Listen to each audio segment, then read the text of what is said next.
थाणो बुला खान तालक अस्पताल में ड्यूटी दौरान डॉक्टर ऐं ॿिए अमले मथां मुबैना हमले ऐं अस्पताल जी इमारत ऐं दरवाज़नि जा शीशा तोड़ण जो केस 13 ॼणनि ते दाख़िल कयो वियो। एसएस न्यूज़ जे रिपोर्टर राशिद नवाज़ मूजिबि पुलिस स्टेशन थाणो बुला खान ते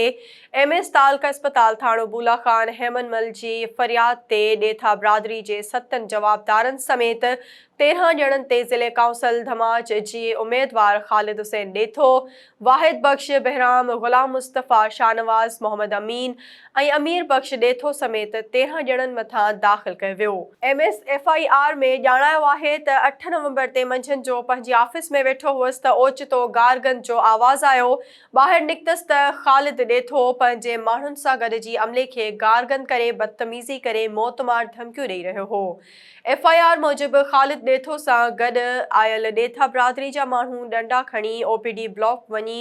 सरकारी इमारतुनि जे कमरनि जी भञ ड्राह करे दरवाज़नि जा शीशा तोड़े छॾिया ऐं अस्पताल जो काफ़ी नुक़सानु कयो।